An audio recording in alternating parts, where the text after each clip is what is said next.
Aloha, how's it, friends? Mahalo for joining me. I hope you're doing well. Tonight's episode is a little different. Do I say that often? Instead of the supernatural, I'll be covering a very real and very scary topic. The documented sightings of creatures that are not supposed to be found in Hawaii. No, I'm not jumping into cryptozoology yet. I will, though. I'm talking about the very real creatures that have very serious and deadly consequences for people who may come across them in the wild. I don't want to give too much away, so let's just jump right in. Help yourselves to some green bottles. Spark up that paranormal pakalolo. Get cozy. And let's get into this.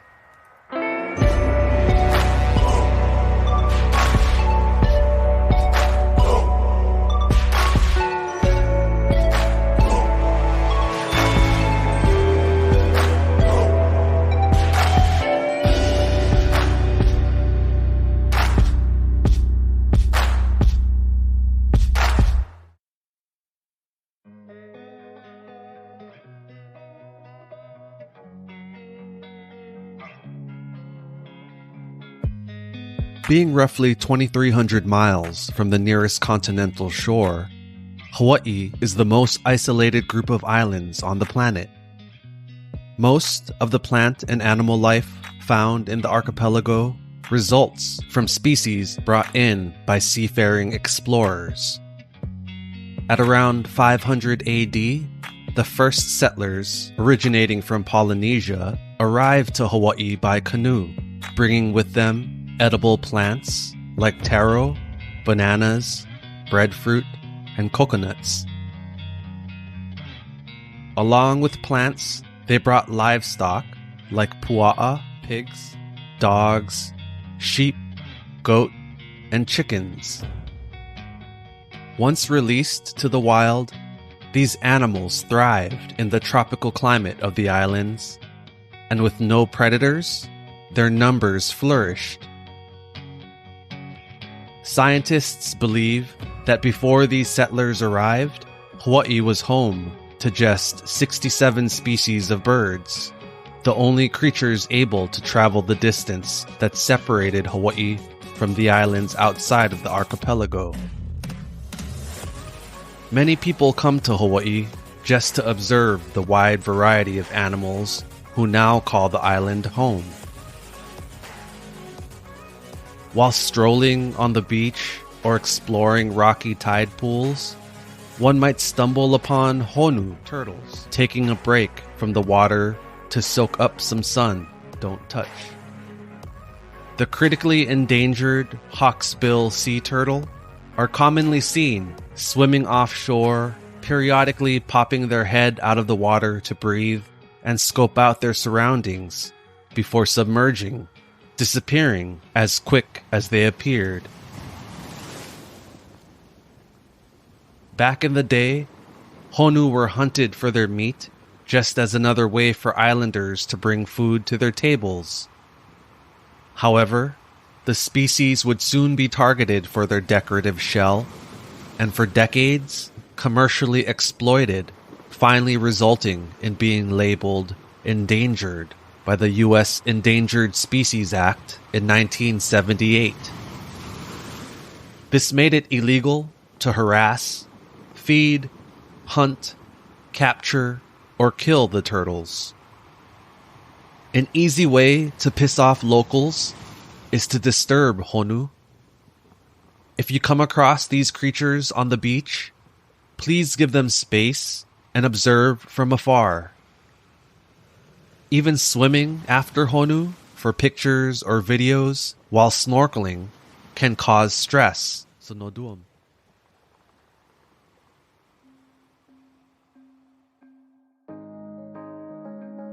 First-time visitors are often surprised to learn that a species of seal can be found in the warm waters of Hawaii. The critically endangered Hawaiian monk seal is the rarest seal species on Earth, with just a few hundred remaining in the wild. If you're lucky enough to spot these seals basking under the warm sun, again, just like the honu, please do not disturb. People are asked to keep a minimum distance of 150 feet, 45 meters, from these beautiful seals, which are just one of the 2 surviving mammals endemic to Hawaii, meaning their species is only found in Hawaii. The only other surviving endemic mammal is the Hawaiian hoary bat. Once widespread, the Hawaiian hoary bat is also classified as endangered and can only be found on 2 islands, Kauai and the Big Island.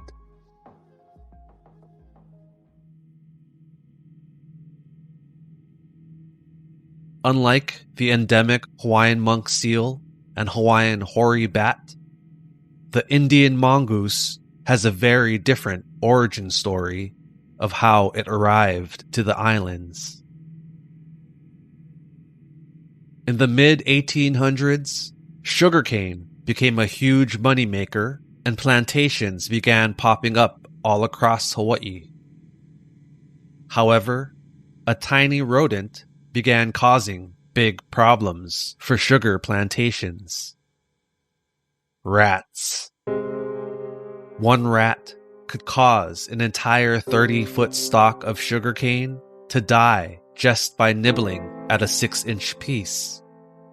Imagine the damage hundreds of thousands of these rodents caused on the cane fields. Plantation owners were desperate for a solution. Insert the Indian mongoose.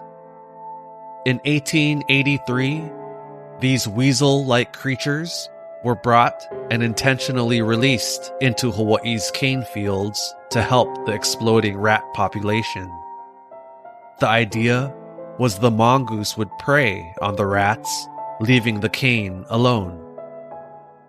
However, this story is often recounted as one of the biggest environmental fails in Hawaii's history. The famously nocturnal rat, most active at night, avoided the predatory mongoose, which fed during the day and slept at night. The introduction of the mongoose into the environment did little for rat populations and instead wreaked havoc on other creatures. Mongoose thrived in Hawaii's climate and fed off of ground-nesting birds and their eggs, newborn hatchlings, and even turtle babies. Sad. Countless numbers of bird species only found in Hawaii endemic, including the Hawaiian crow and Hawaiian goose, were lost due to predation by the mongoose. These birds lacked the thousands of years of evolution needed to adapt to the newly introduced predator. This explains the serious problems invasive species can cause on an ecosystem.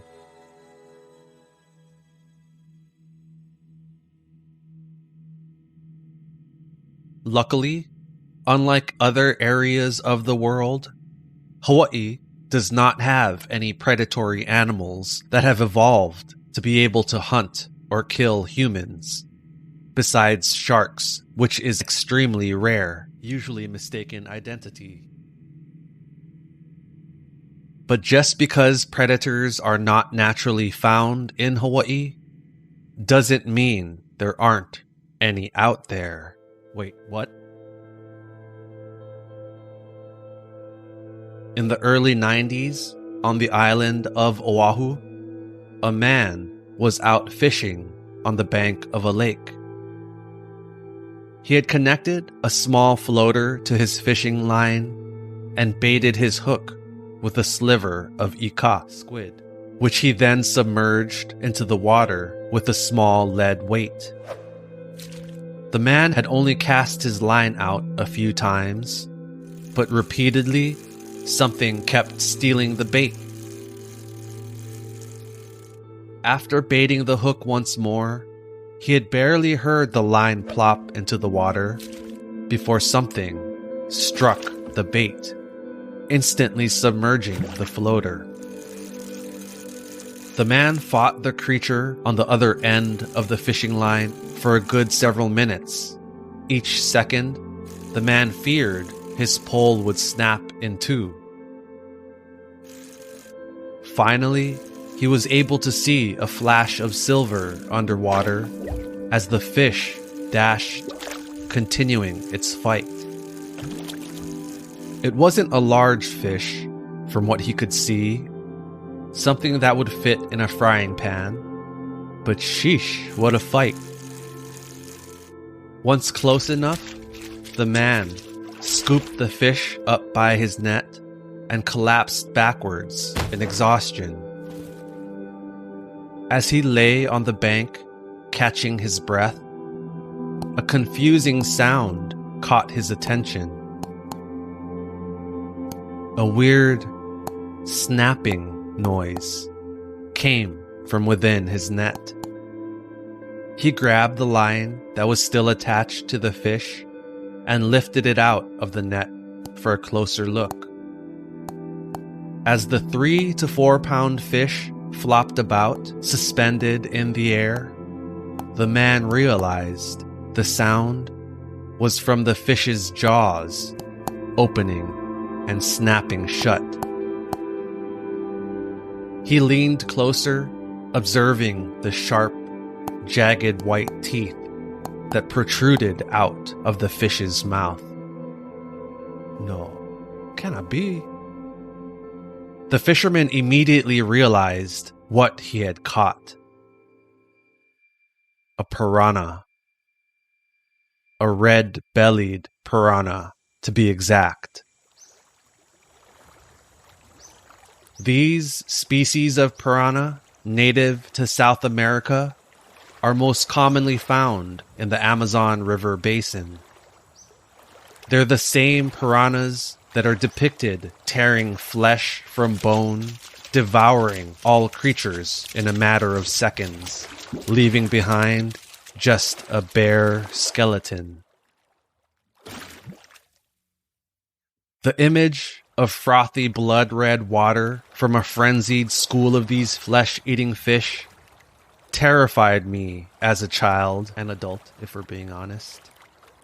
Although red-bellied piranhas are the most aggressive species of piranha, attacks on humans are rare. Not to say it doesn't happen. No thank you. Amazed at his unbelievable catch, the fisherman filled his bucket up with water from the lake and was able to keep the piranha alive as he took it home.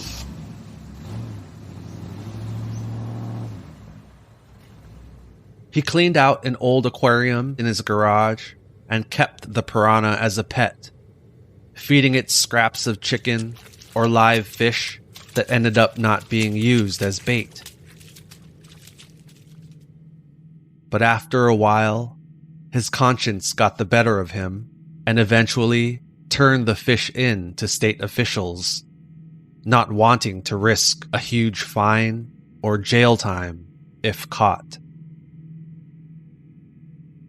A division of the Department of Land and Natural Resources investigated the lake using state-of-the-art technology that surged electricity into the water, temporarily stunning any fish in the area.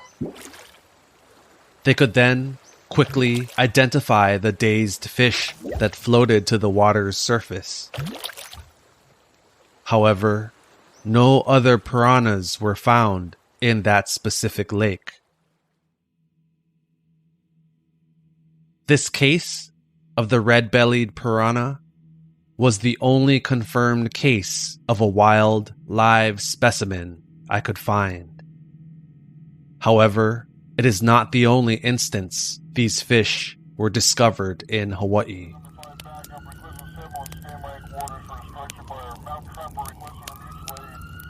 After firefighters extinguished a residential fire in a neighborhood of Oahu, 4 live piranhas were found in one of the damaged homes.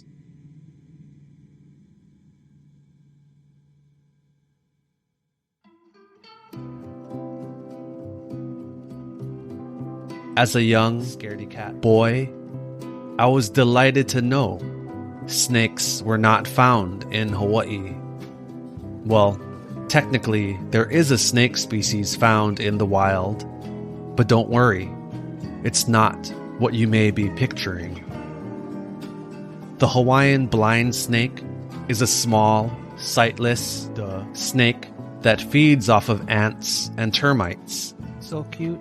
It is one of the smallest snakes in North America and is so harmless, it's more earthworm than boa constrictor. Boa constrictors are a non-venomous species of snake known to wrap its thick body around its prey, crushing it to death before swallowing the carcass whole. If introduced, boas would be a huge problem for Hawaii's ecosystem, especially towards endangered native birds. These snakes can grow up to 12 feet long and can weigh more than a child. With no natural predators and the advantage of prey not evolving to deal with these hunters, boas would most likely grow to be on the larger scale. And humans have been killed by boa constrictors before. So it's a good thing none are found in Hawaii, right? Right? Ole. Nope. In the 1990s, a tourist couple on the Big Island were driving to tour a macadamia nut farm in Hilo when they spotted what could only be described as a large snake slithering across the road. They reached the MacNut Farm's visitor center and immediately reported it to the staff, who laughed it off, explaining, "Nah, Hawaii no more snakes." However, a few days later, a second person visiting the farm also reported seeing a large snake.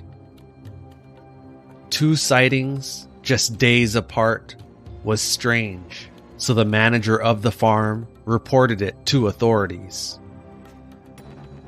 As you might have guessed, a crew searching the side of a road near the farm found a 6-foot-long boa coiled in a tree. And that's not all. In 2013, a couple of friends driving on the Old Poly Highway, coincidentally not too far from Morgan's Corner, highlighted in episode 7, ran over a creature stretched across the road. At first, the two doubted what they just saw. "Brah, was one snake. How can? I promise." "No, can it be?" To put themselves at ease, the two doubled back. Laying across the road was the body of a 5-foot-long snake. "I told you." They pulled over to collect the carcass. No one would have believed them otherwise, which would later be identified as a boa constrictor. Still get more. Just 2 years prior, on July 4th, 2011, a group of pua'a pig hunters were tracking a boar near Moanalua Valley when they came across a massive boa constrictor that measured longer than 9 feet and weighed close to 60 pounds. If you want to see a picture of the actual boa constrictor the hunters captured, head over to my Instagram, ghostlore.of.hawaii. I'll also link the article of the incident in the show notes. That thing is massive and could definitely take out a human if it wanted, and I'm not talking a date. Unfortunately, wild snakes are not the only terrifying creatures that have been found in Hawaii's wilderness. Back in the early 1980s, another unbelievable encounter happened near Nu'uanu Reservoir, again located near the Pali Highway, near Morgan's Corner.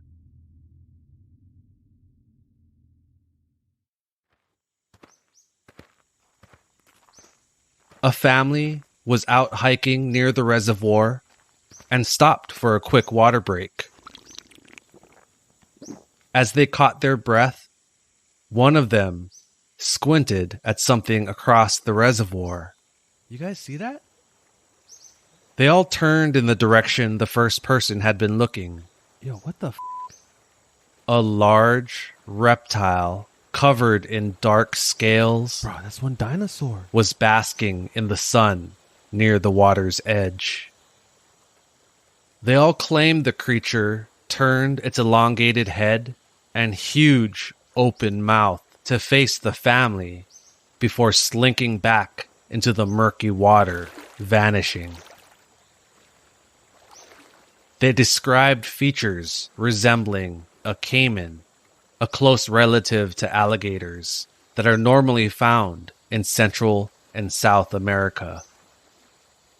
There have been reported fatal attacks on humans, so as a precaution, crews from the Department of Agriculture set up traps in the area, but did not capture anything.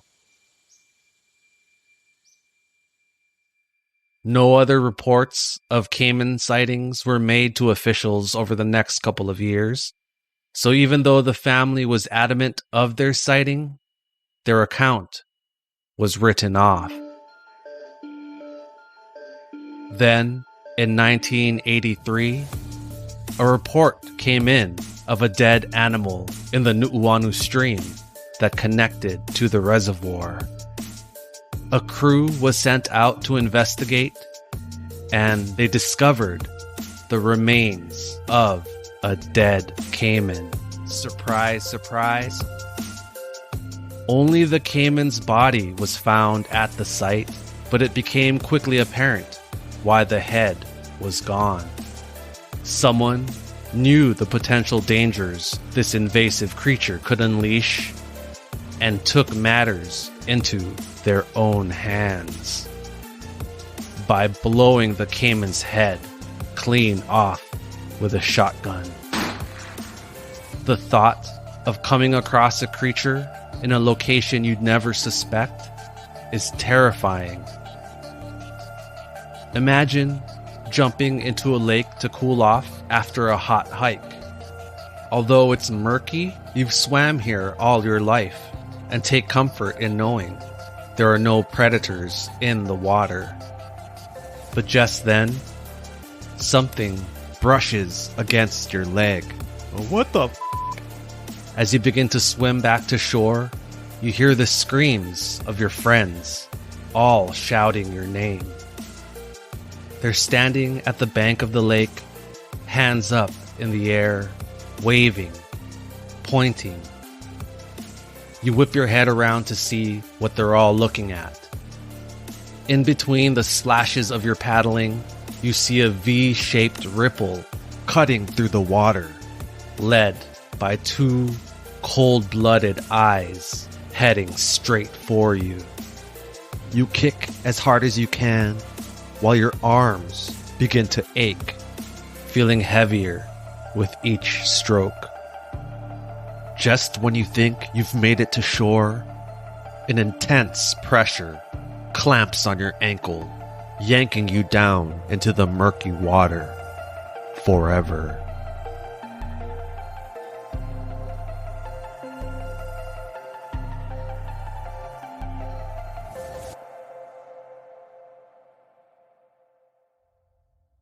If you think the caiman was a one-off, you'd be mistaken. Another incident on Oahu happened in Kailua almost 10 years after the first report was made. Calls flooded in one day about a large, dead animal, most likely a reptile, seen under the bridge near Maunawili Stream. Department of Agriculture went to investigate and found the decomposing body of a 6-foot-long male alligator. The alligator's body was intact, with no outward signs of the cause of death. Then, just 4 months later, a second alligator, over 5 feet long, was discovered along Kapa'a Quarry Road. So how are these massive creatures getting into the islands in the first place? Majority of the time, it's suspected the invasive animals like the piranhas, snakes, caiman, and alligators were pets smuggled illegally into the state. Starting off as juveniles that could fit in the palm of your hand, they quickly double and quadrupled in size, making feeding, maintaining, and hiding these creatures increasingly difficult. Combined with the fear of breaking the law and heavy fines, these illegal pet owners chose to release the animals into the wild, not thinking of the impact these predators would cause in Hawaii's environment. Invasives are such a threat to wildlife. Possessing illegal animals is a Class C felony, and offenders are subject to fines up to $200,000 and 3 years in prison. I must include, any illegal animals can be turned in to any Hawaii Department of Agriculture office, Honolulu Zoo, or any humane society, no questions asked or fees assessed. Anyone with info on an invasive animal should call the pest hotline at 808-643-PEST or 7378.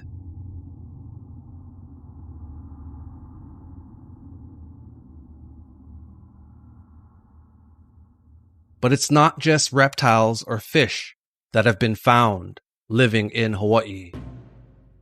I also want to cover the other types of predators that have been documented roaming the jungles. Or maybe I should say, flying. Between the 1960s and 1980s, residents of Kauai claimed they'd see a huge flying creature with a 6-foot-wide wingspan. Some claimed it was a pterodactyl. Others said it was the fabled thunderbird of Native American lore. It wasn't until the creature collided with the blades of a helicopter that people learned the truth of the mysterious flying beast. The creature stalking Kauai's skies had been a golden eagle. Golden eagles are the second heaviest breeding eagle in North America, Europe, and Africa, with wingspans that can get greater than 9 feet wide. These large raptors can live for decades, with the oldest known wild golden eagle in America living for longer than 30 years, which explains the 2 decades of reported sightings of the eagle on Kauai.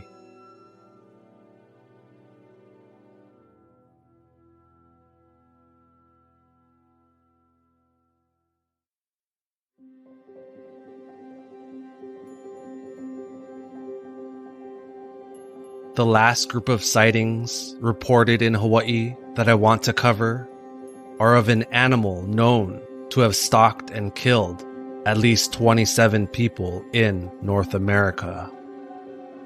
Most of the time, people never knew they were being stalked until it was too late. Pumas, also known as cougars or mountain lions, are the 4th largest of the big cat family, behind tigers, lions, and jaguars, and can weigh as much as 220 pounds.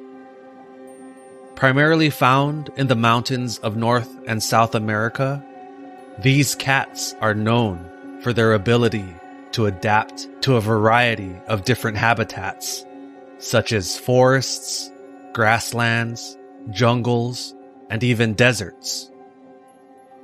Growing up in Hawaii, the thought of coming across a big cat while out in the wild was so ridiculous, it bordered on absurd. However, during a couple of years in the 1980s, residents on the island of Maui reported multiple sightings of a large cat in the area, but were quickly dismissed by officials due to that same absurdity. Over the span of a few weeks, calls began trickling in by residents of a neighborhood that bordered the Makawao Forest Reserve. First, 1 or 2 calls of witnesses seeing a large fawn or tan-colored cat prowling the forest were reported.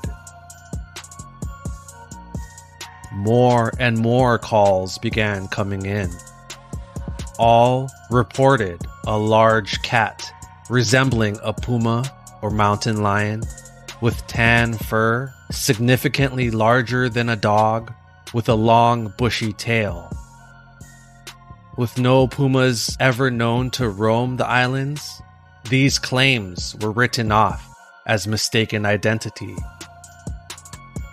The reports reduced over the next few years, but no one is to know if it was because sightings dropped or residents stopped calling due to the authorities' constant dismissal.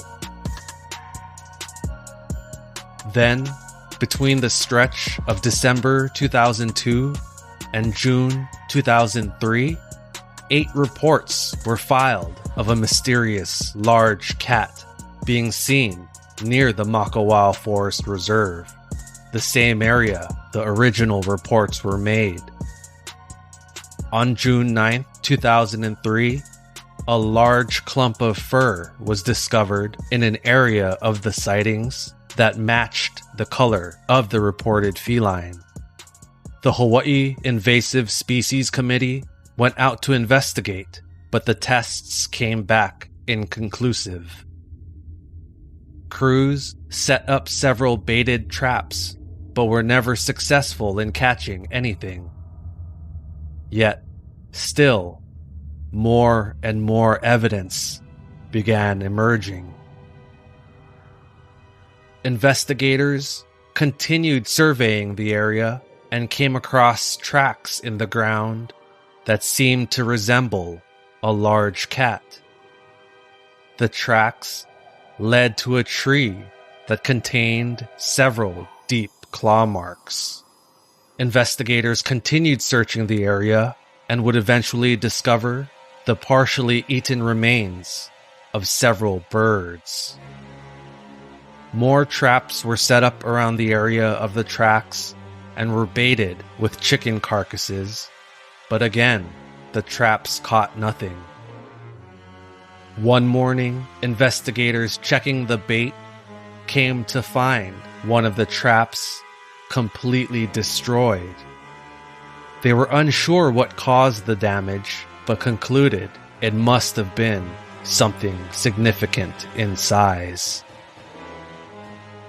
The story was thrust back into the community spotlight when a pet deer was found dead, brutally slaughtered by a large predator. The authorities called in Bill Van Pelt, an expert from Arizona who specialized in large cats. During Van Pelt's investigation, additional tracks and claw marks were discovered, which was enough to convince him a big cat was very likely stalking the town. Residents, always on high alert, nervously walked the deserted roads, sporadically turning around to walk backwards just to make sure they were not being stalked. Some residents began wearing their sunglasses on the backs of their heads, even at night. So if something tried to stalk them from behind, it would think the person was facing backwards. This tension continued to hang over the town until finally reaching a bloody finale late one summer night.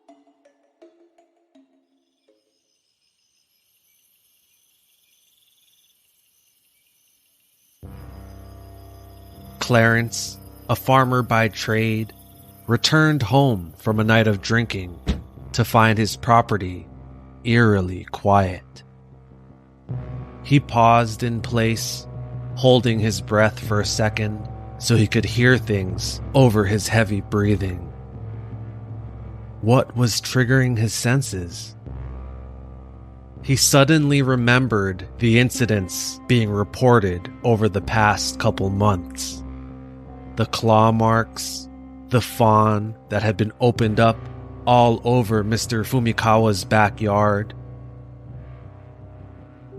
Clarence usually mocked the stories of the pussycat and how people were putting glasses on the backs of their heads. But ever since seeing the leftovers of the bloody fawn carcass with his own eyes, Clarence had been less vocal about his opinions on the cat. Still holding his breath, he quickly glanced backwards, thinking he heard a noise, but it was too dark to see anything. Slowly exhaling, Clarence resumed his walk while pulling out the sunglasses he had in his pocket and securing it to the back of his head. After a few feet, the realization of what felt so odd that night hit Clarence. The normal chirping of crickets that blanketed the farm were muted. The night was silent. Too silent. He was not being greeted by the usual barking of the farm dog chained at the back of the property. He hadn't heard a peep since returning, which was definitely out of the norm.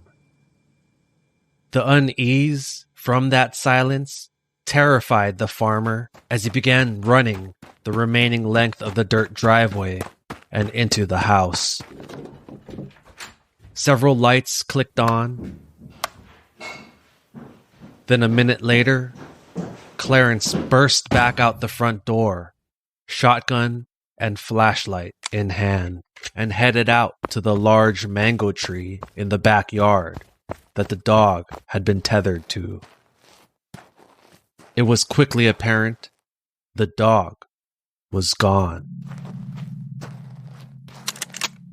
The farmer searched the backyard unsuccessfully until realizing the rope the dog had been secured to led straight up into the branches of the tree. Clarence carefully inched his way back below the tree's canopy and looked up. There, in the darkness, were the mauled remains of the farm dog.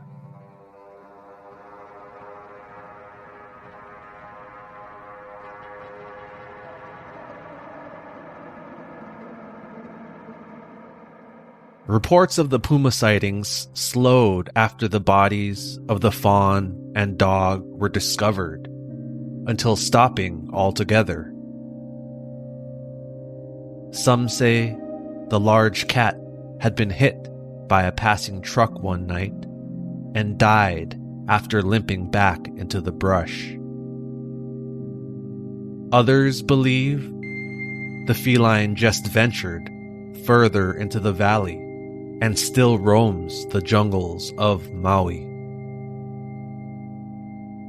I guess until a body is found, no one will really know the truth.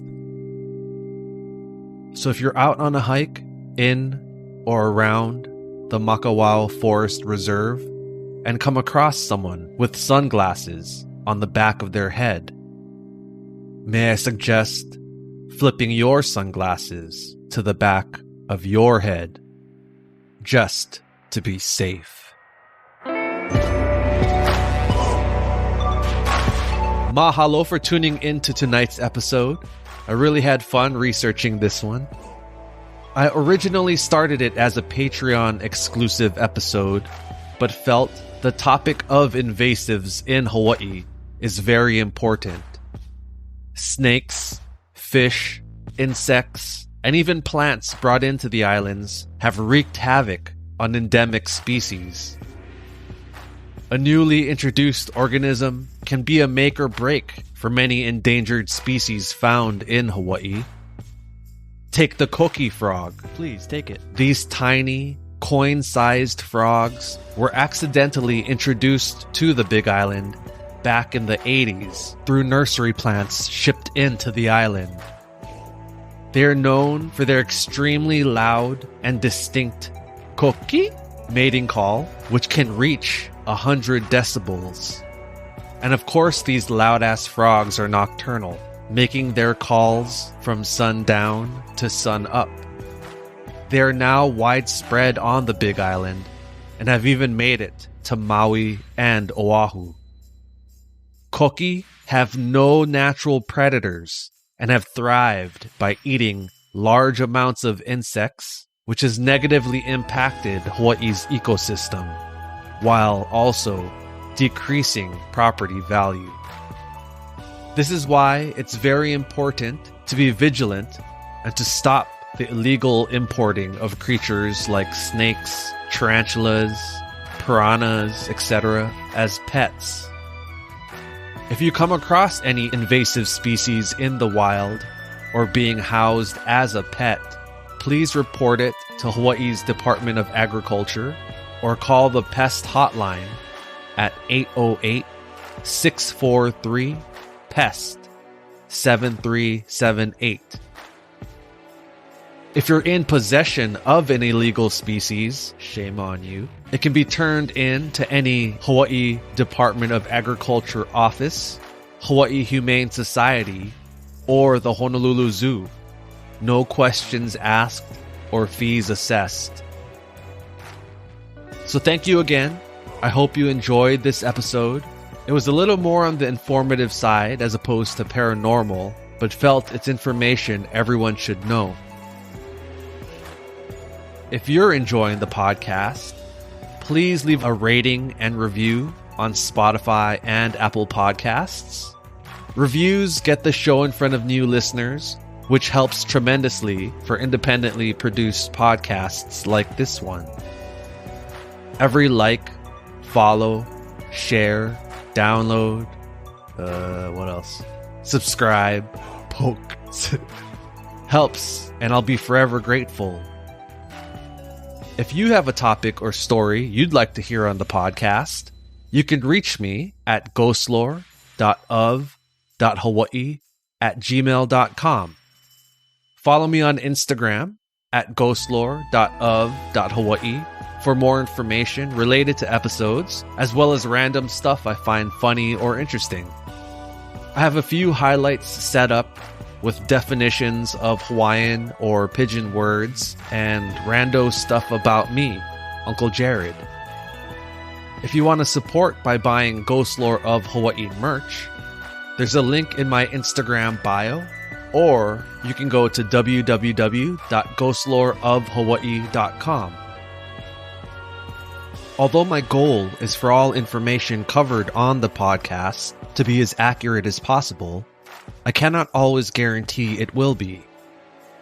Please look into any topic you find interesting on your own. There's always so much information that I cannot always fit into one episode. Some names and locations may be altered for privacy's sake.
residents nervously walked the rural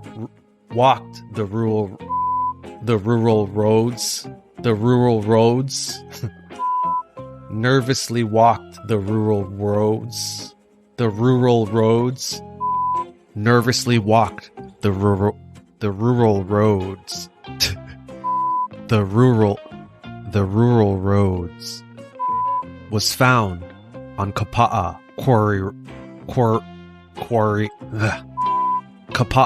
Quarry Road.